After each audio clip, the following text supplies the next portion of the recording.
they worked before, let's bring them back.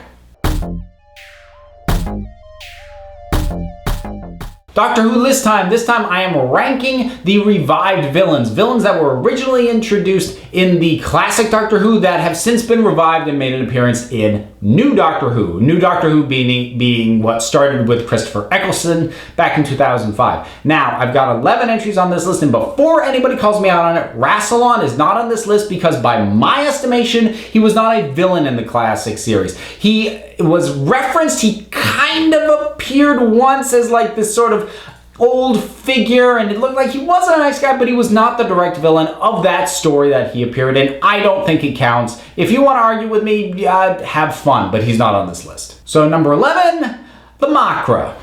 You couldn't put these guys any higher. I mean, it's big crabs. Now, to be fair, it's actually really hard to properly judge this because the Makra Terror, the original thing they appeared in, is one of the remaining lost episodes that they haven't been able to find any record of. The original tapes got wiped. So it may seem unfair to judge, but I mean, they're big crabs. That's what they are. They are big crabs, and as they appear in New Doctor Who, they're big crabs at the bottom of a pit. I mean, they basically serve as a kind of fun Easter egg, but they could have been anything. Number 10, the Autons and the Nestene. Now, I feel like these guys really need a writer who really loves these villains and really wants to do something inventive with them, because they feel like placeholders. I feel like they were brought in to be that first episode of New Doctor Who because they were the very first villains for the third Doctor, and they were the first villains in color, and they're functional, and they're about as functional here as they were in the classic series, but like there's nothing new done with them, there's nothing interesting done with them. They're just kind of, yeah, they're there. Number 9, the Ice Warriors. Now, I do kind of like the episode Cold War. I think I like it more than a lot of people, but it doesn't do a heck of a lot with the Ice Warriors. And honestly, it could have been almost anything. I do kind of like the redesign for the Ice Warriors, but let's be honest, that original design for these characters is so dated and looks so bad that remaining true to it all, they ended up with something that looks kind of cheesy, kind of goofy. There really was no way around that. Now, again, for my part, I'm kind of okay with that, but I can't really say that it's good or that it's great. And the idea of taking the Ice Warrior out of that armor is an interesting idea, but I wish they had not actually showed it. I like early on where it's like, it's clear that he's out and there's something else going on here, but I wish they hadn't actually given us a full look. That kind of brought it back down for me. It might have been higher on the list if it hadn't been for that. Number 8, the Silurians. This, again, these are villains that I think their new appearance is about on par with their old one, but it's really kind of a rehash of what the Silurians gimmick always was. And you know what, I would even lump in the Sea Devils with it because they were just Silurians underwater. And the whole thing is, like, this used to be their planet. They're upset that humans have taken over. Nobody really wants a fight. The Doctor's trying to stop a fight, but a fight just kind of happens anyway. They really just do that plot again, only this time it does not result in all Silurians being wiped out by unit, because, you know, that's a little uncomfortable. So while this bringing them back is very true to their earlier appearances, it doesn't do much different. It doesn't really shake things up at all. So, I mean, it's a decent copy-paste from old to new, but yeah, it just kind of is. Number 7, the Zygons. These guys would have been further up the list, but I actually have a lot of issues with the Zygon two-parter that we got this past series with Doctor Who. Now, there are brilliant moments in that episode, especially during the climax with the Doctor's anti-war speech and the 2 buttons. It's amazing and brilliant, and I love it.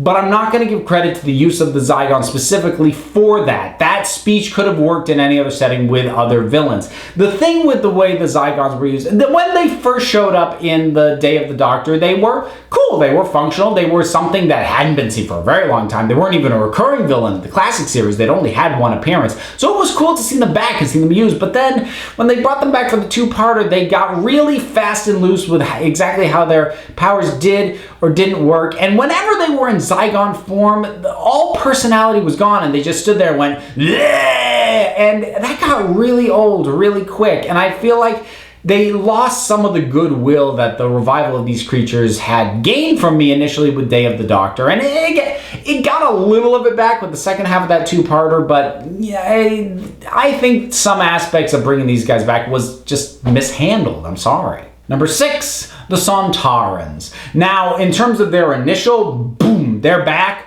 Great. That is an awesome two-parter. The way it reintroduces them as a species, and it just keeps really true to their militaristic nature. It actually brings them back to them being short, because classic series, they seem to keep getting taller as the series went on. They got really inconsistent about that, but they brought them back to them just being these short little potato men, but also having this sense of honor and the right way to fight. I thought it was a brilliant way to do it. Now, I also really do like Strax.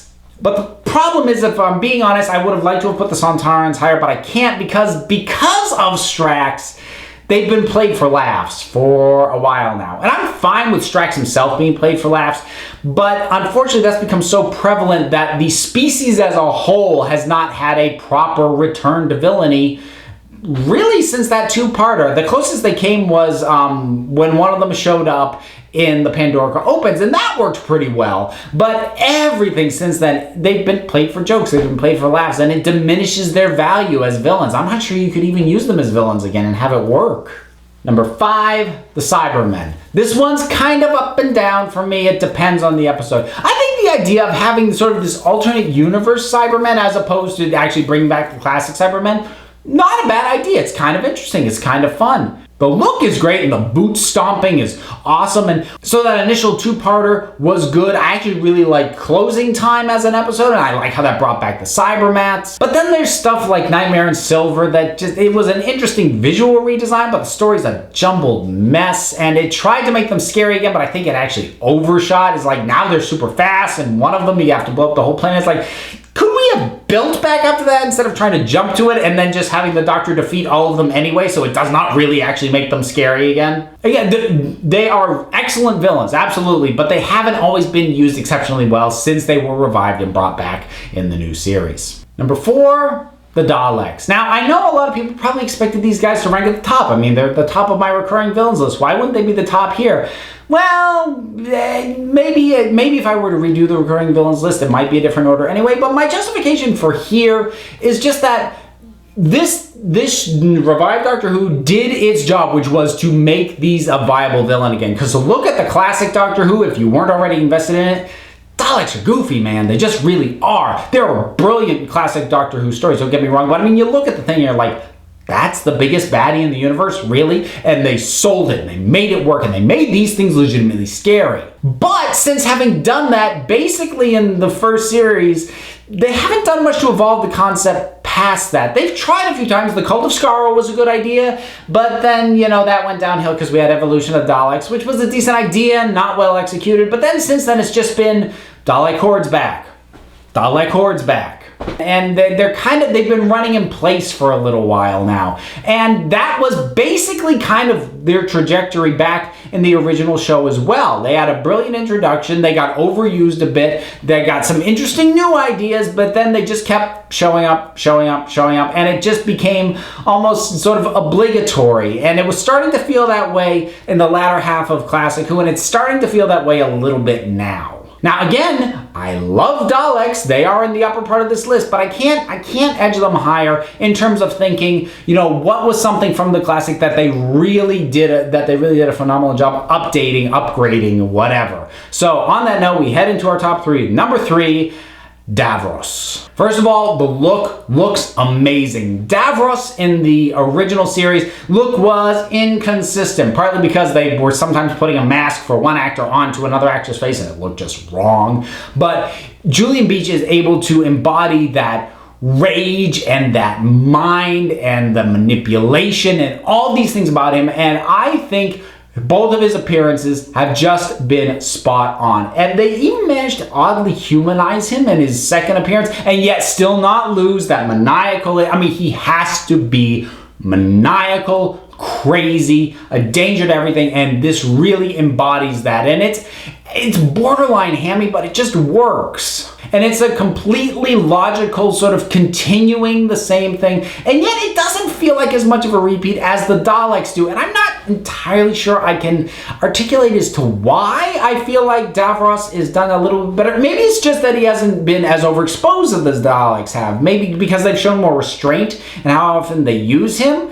But you know what? I was happy to see him back the first time. I was delighted when he came back the second time, and I look forward to the next time they use him. All right, top 2. Here we go. Number 2, the Great Intelligence. I think quite possibly the best upgrade from what the original use of the character was to what was done with him in New Doctor Who. Not immediate though. His use in the Snowman was almost kind of Easter eggy. I mean, if you knew who he was back in the classic series, it was like, oh, okay, that's kind of interesting. But then when they brought him back and he became so single-minded on taking down the Doctor, and he didn't even care about his own life anymore. He was willing to die just to enact the most ultimate revenge he could think of against the Doctor.